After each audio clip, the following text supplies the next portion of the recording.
Okay, it's post-storm day 3, and we continue to find out just how catastrophic this storm has been.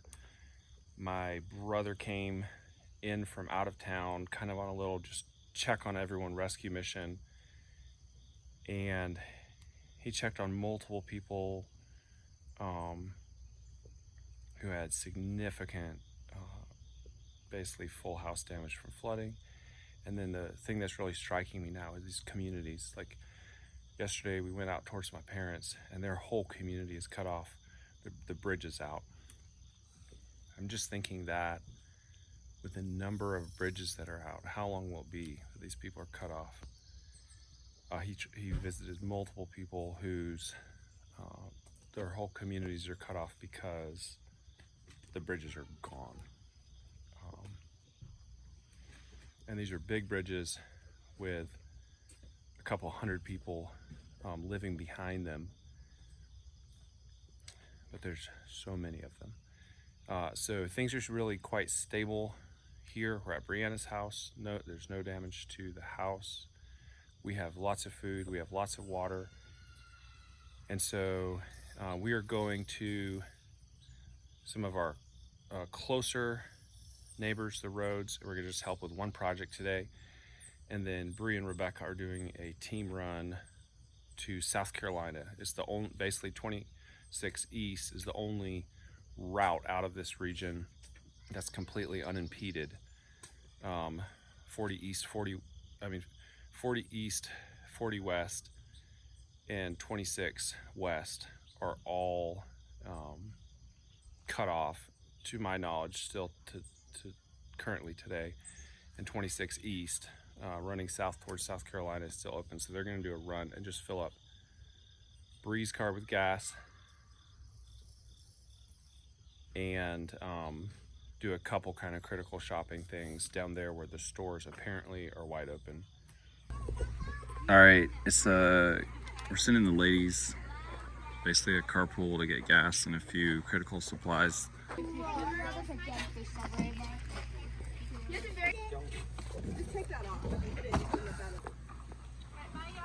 All right, have a good trip, stay safe. Have a good trip. Thanks, it'll be fun. We're in the big truck.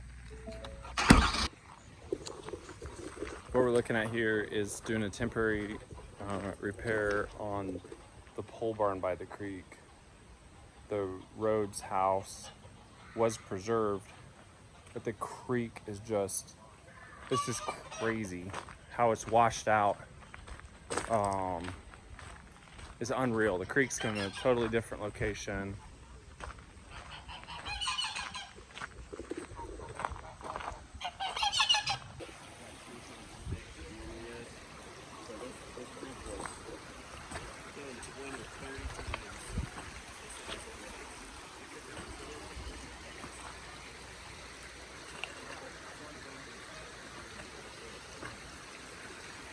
All right, so basically we're trying to get this situation stabilized here.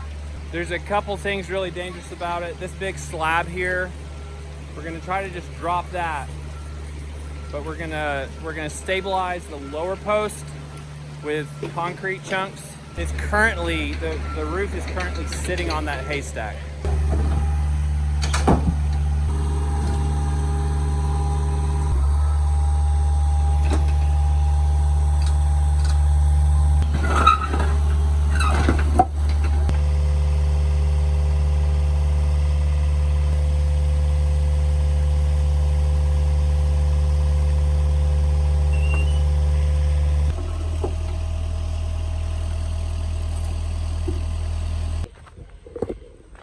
Okay, I'm gonna climb up on this. We're having a little hard time seeing how far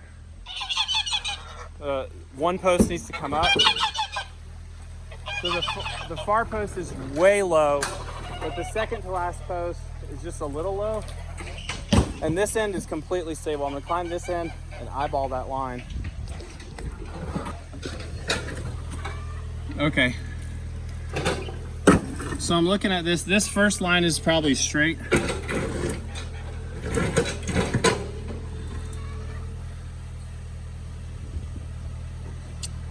So it looks like the last one needs to come up like 3 feet, and the second to last like 1.5 feet. Maybe a foot will get it.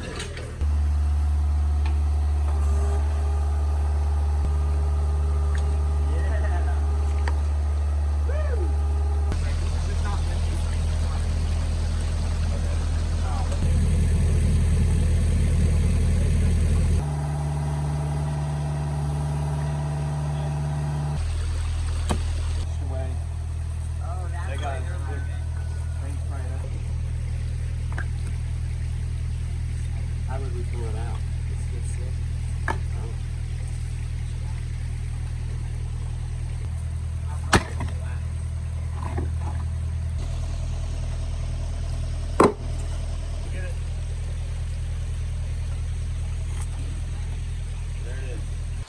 We could just go for it, pull that concrete out, and try to break the middle of that. Jonah's gonna try to move these concrete chunks. I think they're the biggest kind of risk to life and limb working under here because they're just hanging out. It fell down. It fell down. And we didn't even lose hay. Nice.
Why is the hay so warm?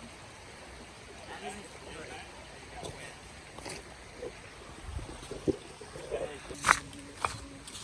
A wet one like that this side?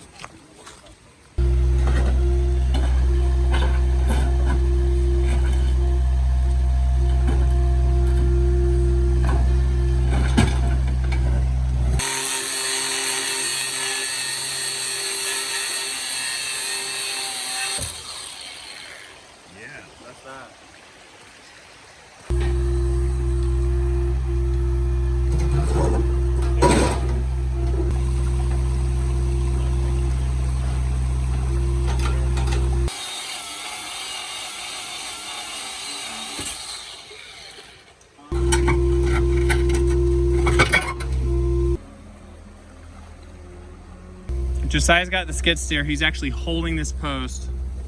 Jonah's gonna clean this area out and try to stabilize it, and we'll stack a little foundation down there and set the post back down on it. Okay, so we got this corner set to approximately the right height. Now we're going back to the next post and we're gonna lift that so this end is a straight line.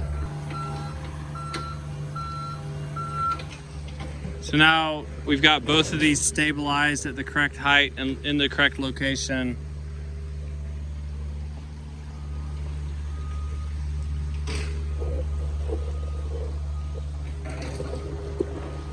It's actually a pretty stable footing they're on because they're sitting on gravel and sand carved out of the creek bed. We're below like any level of soil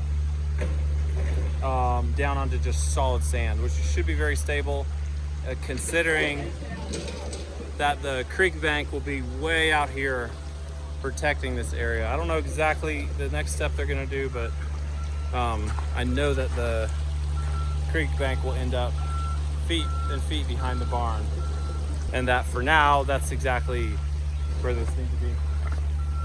We're waiting for the ladies to get back. Their trip was a lot longer than, well, time-wise, a lot longer than we thought it was going to be, or I did. I'm really kind of surprised they're not back, but we have had some intermittent ability to text and talk, surprisingly. And so we know that they're close by and on their way back. But I bet that they're wiped out, because I was thinking this was going to be like a 4 to 5 hour round trip in the car, and it's looking like almost 8 hours. Not quite 8 hours in the car, but a long time. Yeah, this event has been really interesting, because one of the things that it's done is just, for us, is completely cut off phone and internet unless we go out to an area that actually has cellular service or internet. And with the lack of entertainment and communication, you're just thrust back into a situation where what you have to do is connect with your neighbors. It's kind of funny, the other day, a neighbor pulled up, and she's from, I think, 3 houses down, and introduces herself for the first time to everyone. She's not spoken to the neighbors, and she's like, "Hi, my name is," and so everyone's just kind of being forced to communicate, because there's nothing else to do, and there's no other source of information, or no like better source of information than talking to everyone. It's actually been a really neat thing.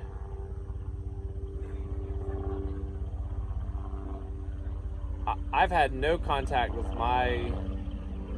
the guy I work for and with in carpentry, and many friends have had zero contact, like ability to reach them.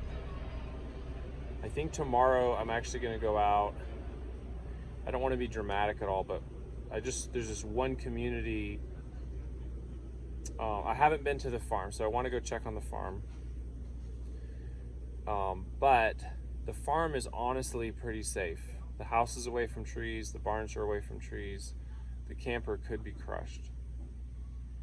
But tomorrow I want to check on some friends who are just in what could have become a really isolated area we haven't heard from. If all the bridges and roads are out, they could be stuck way out. And so that's tomorrow, I think, what I'm gonna do is just go out and check on them. I may go ahead and bring them some propane, and then we'll feel out and figure out where the roads are closed. They may not be stuck at all. I'm assuming they are, but I've just seen the creeks and rivers down here, and it seems like almost every other bridge is out. So that's the plan for tomorrow, is to just go make sure these folks are okay, and see if there's any way, if they are stuck out there, if there's anything we can do to help, if we need to drive them out to the store. But mostly just to check on them, make sure they're okay.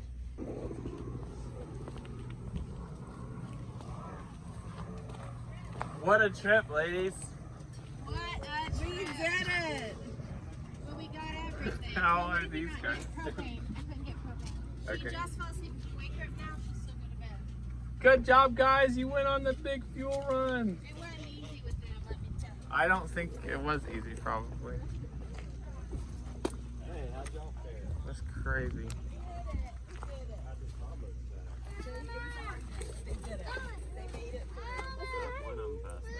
So we're done here at the roads. We ended up eating supper with them. We're headed back to Bree's neighborhood and have a big day tomorrow. We're going out and checking on some friends. The more I hear about this community that I'm going to, the more I worry. It's going to be a challenge just to get in there tomorrow. The community that I grew up in, just found out this afternoon, like where I lived when I was like 5 years old. they found 100 bodies out there. It's like a 20-minute drive down the road. So they found 100 bodies. There were a bunch of trailer parks on the river. It's the Swananoa River, and most of those trailer parks are gone. So they've just been collecting bodies today. So it's pretty much a somber, just very somber feeling.